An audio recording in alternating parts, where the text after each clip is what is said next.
Okay, I think it's Okay. recording. All right.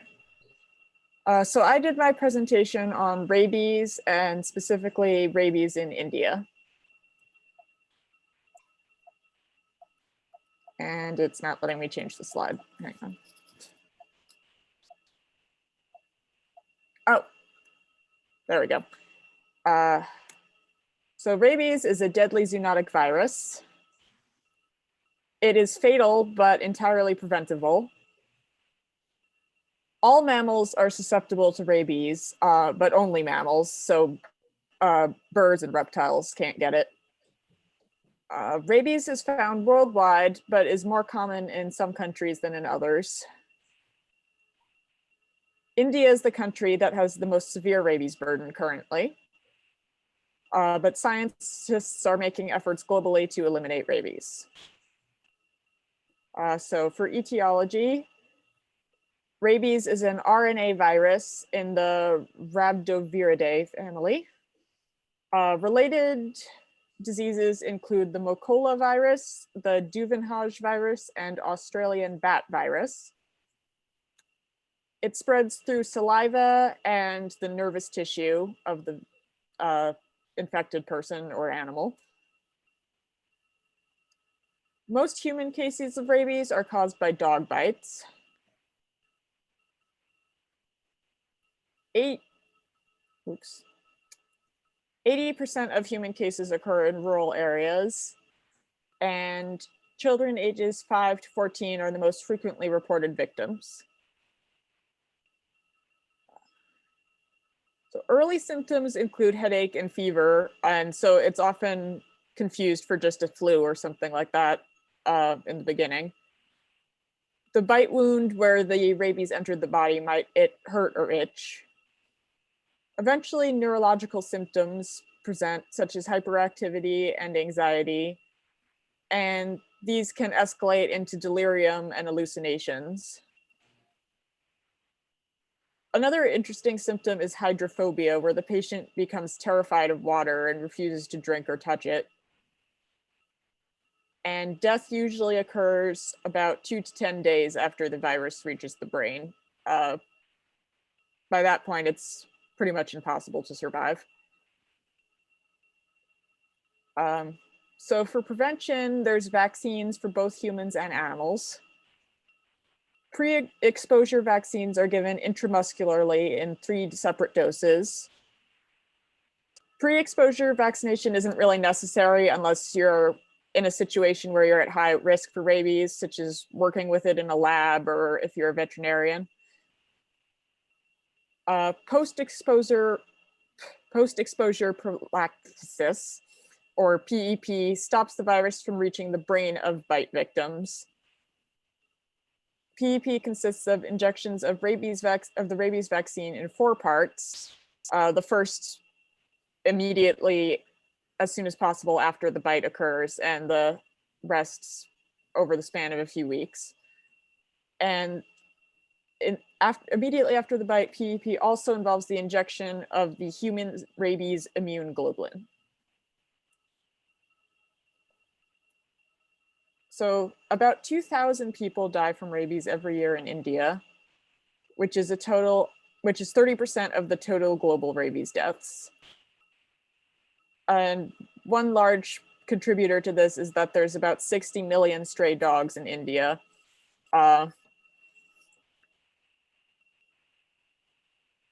So historically, there are some Indian goddesses associated with illness and death who are portrayed with mad dogs, which shows sort of a long cultural understanding of the disease.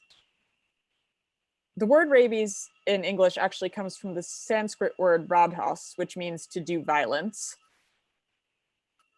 And an ancient Indian medical text, the Susruta Samhita, describes the deadliness of the disease and says that anyone who suddenly appears afraid of water should be considered doomed. So WHO, the World Health Organization, the Food and Agriculture Organization of the United Nations, and the World Organization for Animal Health joined together to establish the United Against Rabies Forum. They're working using the One Health model to combat rabies, and the One Health focuses on the connection between humans and their environment and how the health of both is intertwined. Their goal is for there to be 0 human rabies deaths globally by 2030. And efforts include improving access to PEP for those in rural areas where it's difficult and also expensive to get. Another important strategy for eliminating rabies is mass vaccinations of both stray and pet dogs. So sometimes it's sort of establishing a system of humanely trapping, vaccinating, and then releasing feral dogs and providing free vaccinations for pets.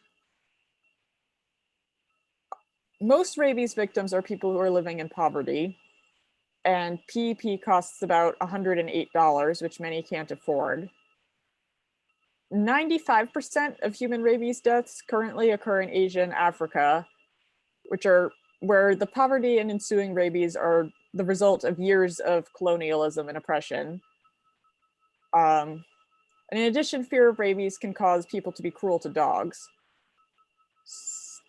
So to eliminate rabies, wider systemic injustices need to be eliminated. It's sort of all connected. But so far, science has made extraordinary progress in the fight against rabies. The development of the vaccines greatly reduces death, but there is still a long way to go. There's a lot of work that needs to be done to eliminate rabies in places like India, where it occurs more frequently. The United Against Rabies Forum's goal of 0 human rabies deaths by 2030 is achievable, and working to make healthcare more accessible and affordable for everyone can make it a reality.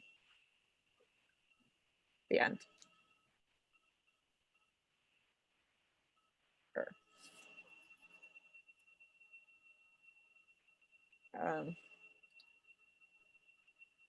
Should I stop sharing my screen now, or? Whatever you want. So now the questions, right? Yeah.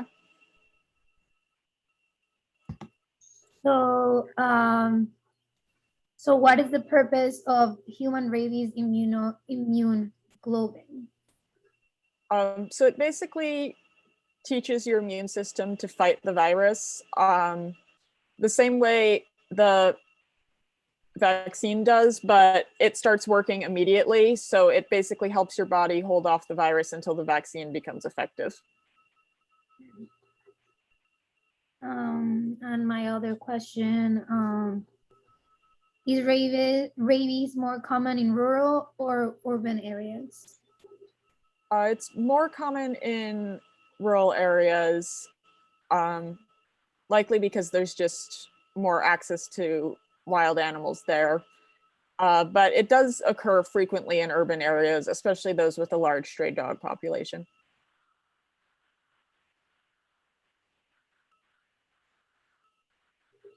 I have a question. Where are the children the most common victims? So there's no exact scientific explanation for that, but it's thought that it's likely partly because children are smaller, so it's just easier for animals to attack them, and also partly because children are more likely to approach a wild animal and not be aware of the dangers.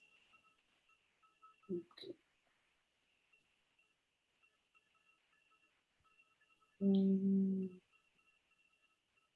waiting for me, guys? One more. What groups and people work on One Health? So One Health is kind of a collaboration between doctors, environmental scientists, and the world's governments, just kind of all collaborating and contributing info to fight disease on a global scale.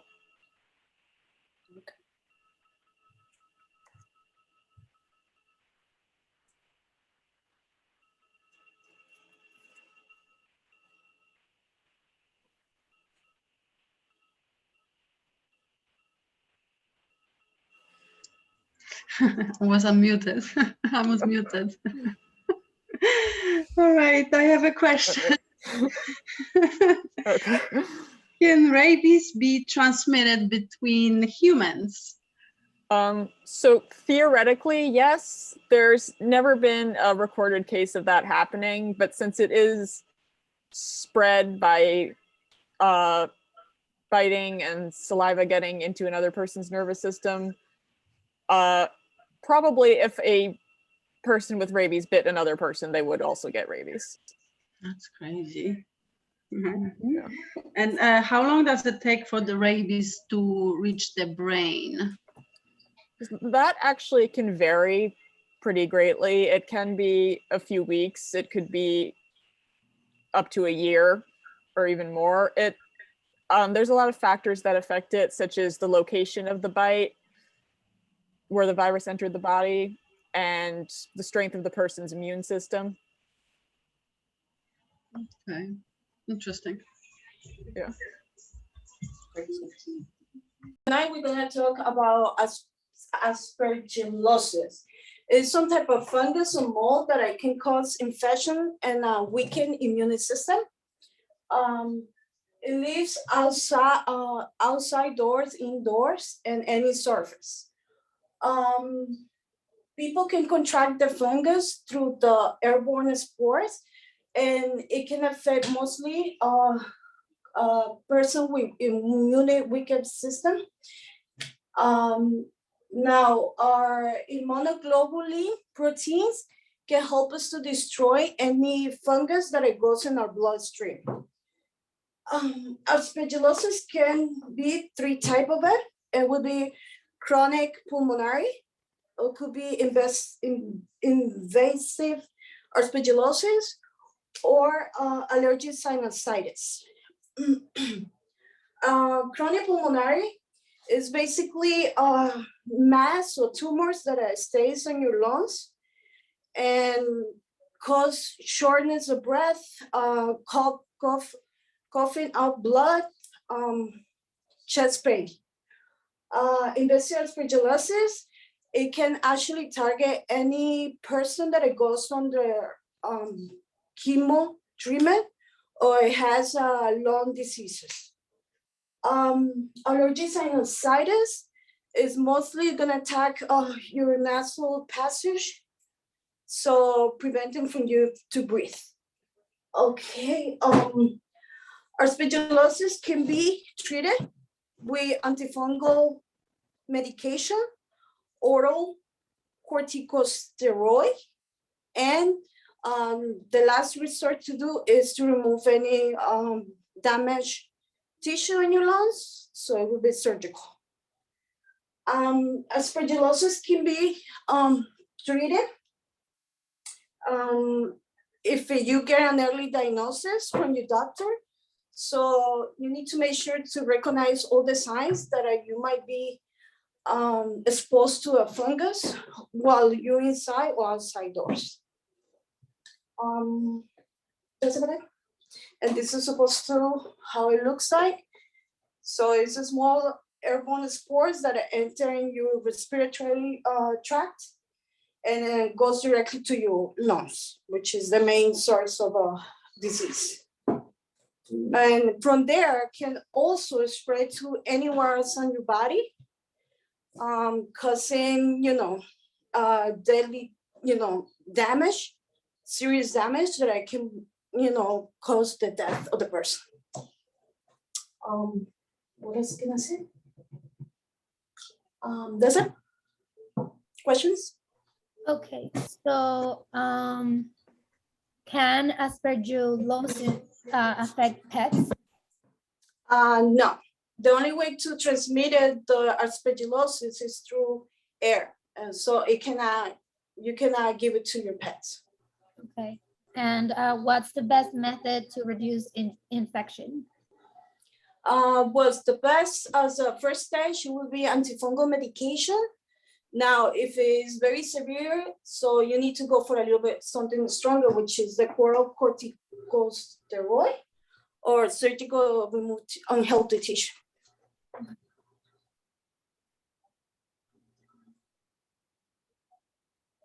Any other question?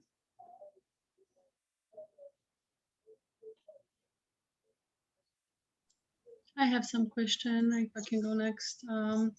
Is this aspergillosis? Yes. Is this disease curable? Yes, it is. If early stage, it can be curable. It's not a permanent. We are expose ourselves to fungus every day, 24/7. So if you cut it on time, you'll be able to treat it with mild medicine. The only person that are at risk, highest risk, is with transplant or chemotherapy. You know, they go through severe chemical treatments. So the less immune people, right?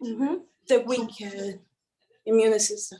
What's the best treatment for this then? The best one to treat is antifungal medication, and on the daily basis, it will be good to use any disinfectants like a bleach that you can clean the surface of your inside or outside doors, and so that will be the best thing to kill any fungus or mold. Great, thank you. Yeah. All right, I have some questions too. So can aspergillosis be transmitted from person to person? It is impossible, and it is air contamination is pretty much fungus that we can find it anywhere, and it cannot be transmitted from person to person like COVID. Nothing Right. to do with that. Okay. And can it be avoided? Most likely, no, but it can prevent it, you know, by, like I say, use disinfecting and stuff like bleach, things like that, that I can maybe exposed to fungus. If you clean every day, keep up with a clean environment, I'm pretty sure that you can avoid any fungus or mold inside doors. Okay. My paper, it's about giardiasis. I choose to write a paper about this disease across the United States in a specific groups. So the giardiasis is an animal across the United States in specific ethnic groups, I'll say. It's common infection in domestic and wild animals, widespread among the other animals such as ruminants, and it has high zoonotic potential. There's few giardia species that can talk about it in my paper. There's so many, but I just can choose few. So there's a Giardia lambia. The other name is Giardia intestinalis or duodenalis. The picture is actually from fluorescent microscope. And this one is Giardia muris. That's the little flagellas. This one is Giardia ardeae. This one is Giardia psittaci. It's very hard to pronounce them. Giardia agilis. So there's other hosts for every species of Giardia that are present. This is little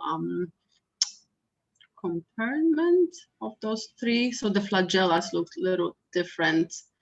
All of them actually look close the same. You can see that little eyes. It's very specific for this Giardia, but the flagellas are different on the length. And so there's the life cycle picture. So there's a cyst, tropozoites. Again, that's like adult stage, and there's cyst again.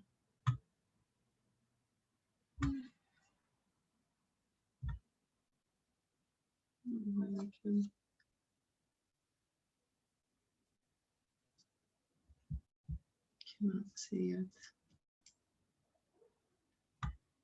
Okay, so this is infection.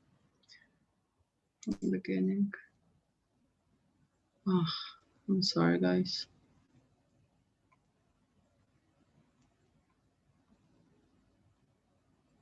All right. So that's the route of the infection. So first the dog or other animal or human drink or eat something or contaminated water or contaminated fecal. So it comes with the contact with the cysts, ingest it, and then the body becomes infected with Giardia. The stage of the Giardia, it's a tropozoid that's inside the small intestine. Then it's multiplying while feeding off the host and absorbing its nutrition. So it's common that the animal can lose weight or very bloated or have stomach and stuff like that. Then the Giardia cyst exists the body through the fecal. It goes to the environment for the months and its potential to other animals and humans.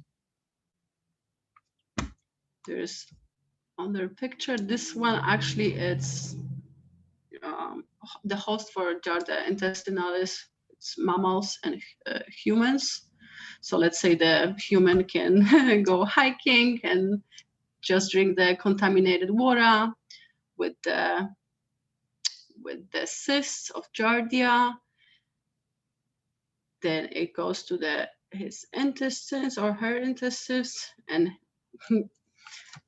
causes massive pain and massive diarrhea and massive other pet diseases. See, there's symptoms of with the pets. Sometimes there's asymptomatic pets. It's hard to see say they sick, and there is other common symptoms. Let's see, it's swollen tummy from gas and bloatings. The symptoms can occur in 5-10 days after the parasite ingestion. Very common for dogs or cats, specifically diarrhea with mucus or bloody diarrhea, soft or light color stool. Sometimes the stool is like yellow, and sometimes there are no visible symptoms. For cats, there's like obviously watery diarrhea. There's as well asymptomatic carriers, no symptoms. They can excrete cysts in feces.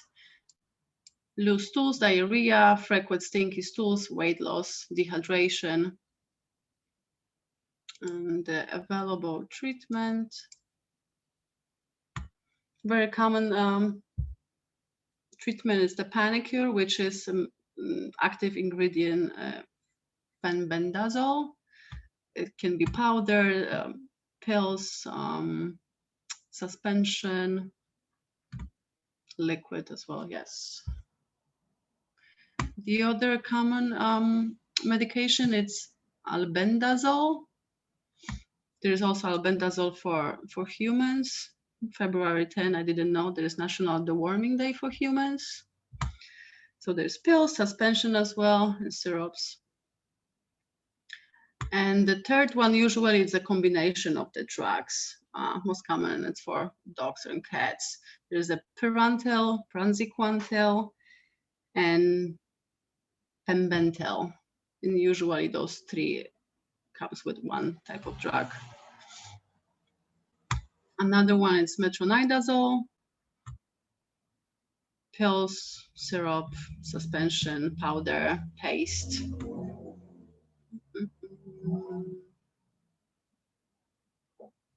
Culture and disease transmission. So mostly cats and dogs are most common household animals, which they're the highest rate of those disease transmission. And non-Hispanic white population are the most frequent animal owners in United States. So these households include underserved urban and rural communities, as well as majority of animal farmers, increased number of infected animals in the same area. There's a high rate of reinfection, And the close physical contact between domestic animals and humans plays a significant role in zoonosis.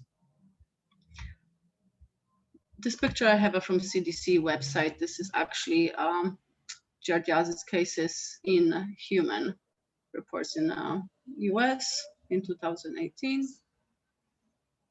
So the dark blue, that's the highest one. The global systems, there is a high climate impact, which like warmer climates are more likely to have a higher disease burden. The Giardia species are more common in the late summer or early fall. Technical developments, there's mass treatment, early detection, and outbreak control are made possible by modern technology, which is, let's say, molecular testing and fecal flotation tests. The government agencies that can intervene to control the spread by strict prevention and treatment protocols.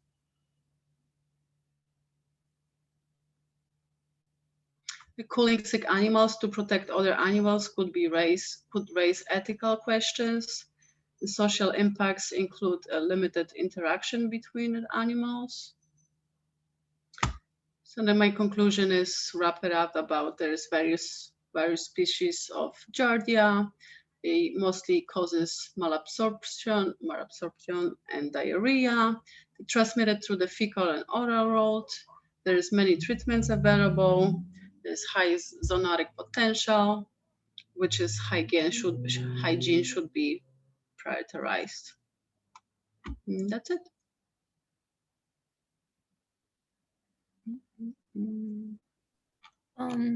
Okay, so is there any other alternative or home remedies for giardiasis apart from like panaclor and metronidazole? Oh, there is. Let me just take this down. There is available treatment. It's called diatomaceous earth. It's powder made. It's white powder made from type of soil and rocks. That it's millet, and then it's a food grade. Let's say worm control for humans and for the animals. I read that there is available over-the-counter treatment for dogs and cats. Nice. And what is the length of the therapy and the dosage for Panacur? Panacur, I have somewhere. For Panacur, the dosage for the dogs, it's 50 milligrams per kilogram for 5 days to 10 days. So the treatment can be used safely with no adverse reaction, even in pregnancy and lactation. Nice. Any other questions? So what's the dosage for the metronidazole? For metronidazole, I have 25 milligrams per kg, and it may be used with caution in infected dogs and cats, with preference of metro formulation at 10 milligrams per kilogram. Okay. And what's the specific host for the Giardia ardei? Let me find which one is it. Can you see my screen? Yeah. And so this Oh yeah, that one. one, the birds. That one Oh, might be finding birds. interesting. I have a question too. What is the specific host for Giardia intestinalis? This one? And no, intestinals. INTE. This one, Yes. intestinalis. This one actually, humans are the hosts and some of them mammals. But mostly cases are humans, Giardia lambia. And what about for Agilis? Agilis? Down. This one. This one I have amphibians.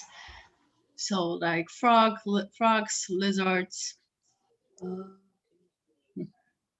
So I did my paper about campylobacteriosis in Algeria. So there are 3 types of campylobacteriosis. There's Campylobacter coli, Campylobacter jejuni, and Campylobacter upsaliensis. These are the 3 most common that happen in animals and humans. It's a zoonotic disease, which is mainly it mainly appears in humans through the consumption of raw meat.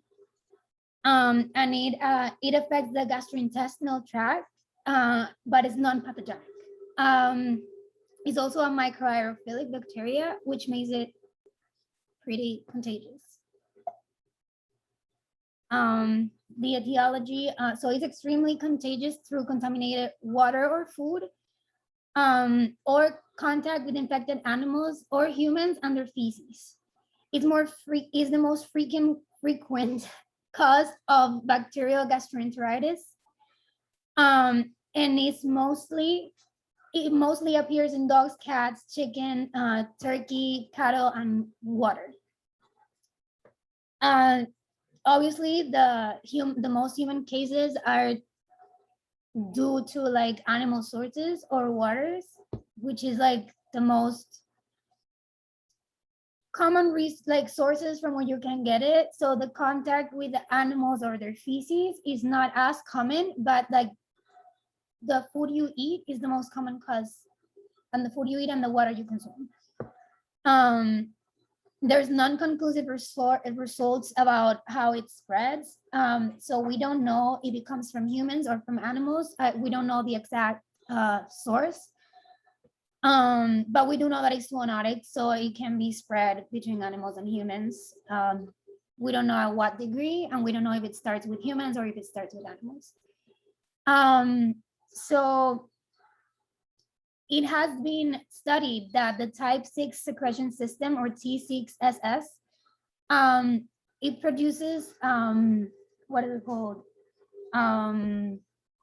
Proteins. It secretes proteins, and what people with a deficiency in these secretion system have a 50% less chance of contracting campylobacteriosis. So the symptoms are determined by immunity, age, genetics, and virulence of the pathogen, meaning how you contracted and how long it has been in your system. The severity depends on the initial infection rate and the treatment when you started, because if you started early on, of course, it's gonna be a mild, less like case of campylobacteriosis, but if you catch it like later on, then it can be deadly. So it causes bacterial diarrhea, blood in stool, fever, and cramping. Also, it's very common that animals are asymptomatic carriers, which means that they do not have any symptoms, but they are still very contagious. These symptoms show after 2 to 5 days of exposure to the Campylobacter bacteria. And as I said before, it shows in the gastrointestinal tract. There, like on the picture, you can see like the main symptoms of the disease. So now the prevention, I took it from the CDC website, and is to wash hands after touching raw meat or any possible contaminated animal, human, surface, anything, because it is very highly contagious. So if you touch something that has touched the bacteria, you're 100% gonna contract it.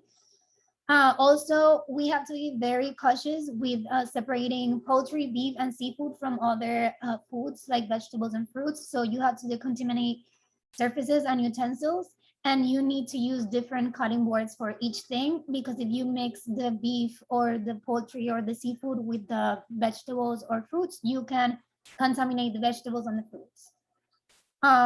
Also, raw products have to be handled with gloves, and you have to change gloves after using it.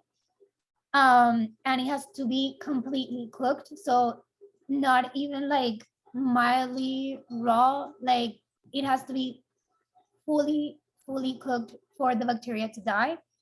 And the milk should be pasteurized, um, because if not, since it hasn't been processed, it hasn't gone through the disinfection process to like get rid of the bacteria.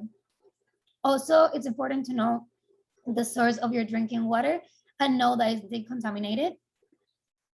And you need to have healthy habits with your domestic pets, meaning you cannot kiss them. You have to like wash your hands after touching them. You cannot touch your face after touching your pets, because if they have it, you will get it. So it's very important to just like wash your hands continuously.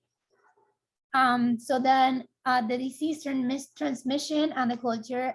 So there is a, surprisingly, there is a high number of infection, even though not all infections are reported. They are not reported because the only way to actually know if you have Campylobacteriosis is through lab reports. And normally people who get diarrhea don't really think of sending it to a lab, but there's even a higher like rate of infection than we think about.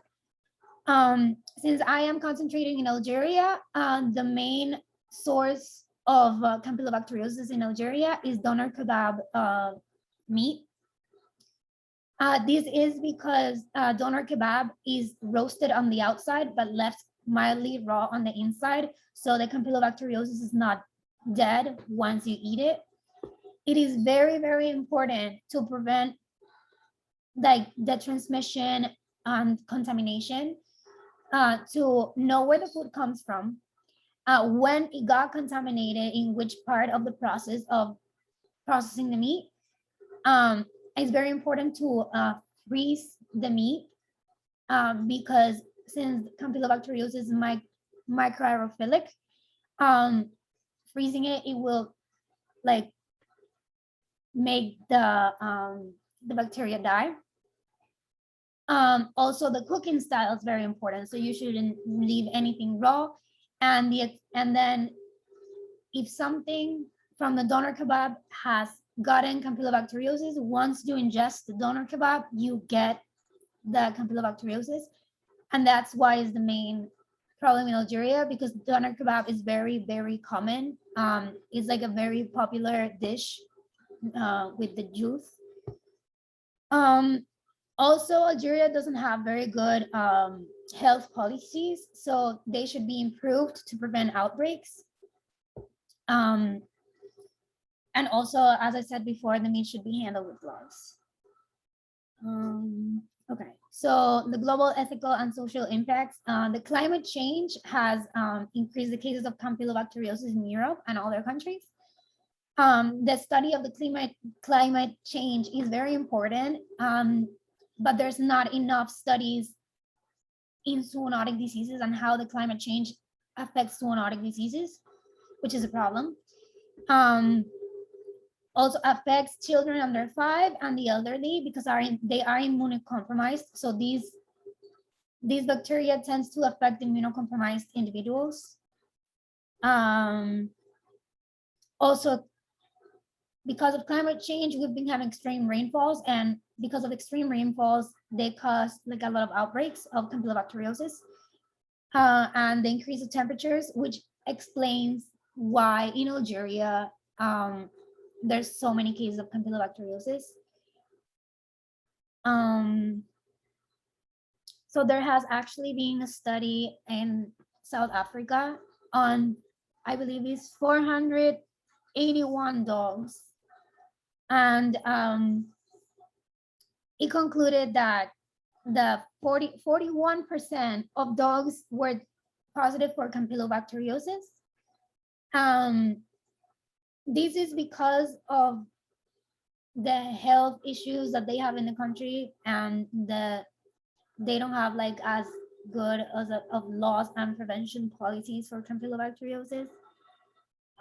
Because of this, when dogs get infected, their humans get infected, and humans can get symptoms up like all the symptoms that I mentioned before, but they also can get, it's called Miller-Fisher syndrome or Guillain-Barré syndrome. These two diseases can be deadly if they are not treated on time. So as I said before, it's a zoonotic disease, so it's highly contagious. It needs strict regulations, which we don't have right now. And we need more studies of campylobacteriosis and how the climate change affects it to like learn how to prevent, how to treat, and how to determine the source of the bacteria. And also to actually realize where it comes from, if it starts with humans or if it starts with pets. Okay, so that's it. Yeah. Questions, concerns? I have a question. What's the minimum temperature poultry needs to be cooked to kill Campylobacteria species? So poultry has to be cooked at a minimum of 165 Fahrenheit to actually kill the bacteria. Oh, okay. And what type of diseases are the Guillain-Barré and Miller-Fisher syndromes? So they are actually neurological diseases. It means that like it affects immunocompromised individuals, meaning campylobacteriosis starts as a main disease, but then it evolves into Guillain-Barré syndrome or Miller-Fisher syndrome. It can be a mild case, but when it affects like your immune system very strongly, it actually causes problems with your neurological system, and it can eventually lead to death. Oh, okay, thanks. I have a question, Maria. Mhm. What do we need to know the source of our drinking water to prevent the contracting of the bacteria? So we need to be aware of which type of water we're drinking, because if you are drinking water just from like a lake or any like body of water that you find, it hasn't been treated, so it hasn't been decontaminated, meaning that it can have campylobacteriosis without you knowing. So for example, if you have a well at your house, you need to like do continuously like checkups to make sure that it's not infected with campylobacteriosis. Since it's microaerophilic, this means that it can spread through water, because it has a low level of oxygen, and that's what microaerophilic means. It means that like any surface or anything that has low oxygen level can transmit the bacteria. So disinfecting your water and knowing where your water comes from and knowing that it's disinfected is pretty important. Okay, one more question. Which species of bacteria was more common in South African research of dogs? So the most common was Campylobacter jejuni, followed by Campylobacter coli, and the last one is Campylobacter oxaliensis, but Campylobacter jejuni was the main one that was shown in dogs and humans. Okay, thank you. Maria, I like your presentation. And I used to eat a lot of kebabs back in Europe. Me too. They're very popular. Yeah. Right? Especially like at Turkish restaurants. And right, it is very common in Spain. I never thought that there is that kind of bacteria might be there because of the meat is uncooked. Yeah. It's crazy. All right, I got two questions. What is the causing for the outbreak in hot conditions in Algeria? So these bacteria, it spreads through warm-blooded individuals, and meaning that when the bacteria is outside from like some like meat or like a human or an animal, it dies. So it needs high temperatures in order to spread. So this is why, because of climate change, weather is increasing, meaning like it's hotter. So African countries, since they're very hot, is a very common like place globally to have spread of campylobacteriosis. Um, so yeah, They basically, have a perfect conditions there. right. So it has like the perfect conditions. Like that's why the CDC actually says that we need to freeze the meat, because in low temperatures the bacteria just dies. It makes sense. Yeah. Yeah. And another question, why the source for this bacteria is unknown? So it's unknown, the source, because we actually don't have a lot of studies about campylobacteriosis. They are needed because, as I said, campylobacteriosis is not common, but it can be deadly. Since we don't have studies, we really don't know if we are the ones that are transmitting campylobacteriosis to animals, or if animals are the ones transmitting campylobacteriosis to us. We just know that it can be contracted through animals and humans, but since we don't have studies to actually determine the source, we don't really have like that certain study that we can do to know, okay, the source came from this animal at this point in time, or the source comes from this human at this point in time. So it's really hard to tell where it comes from unless you have a very, very like specific way of knowing where the bacteria comes from or where the meat has been.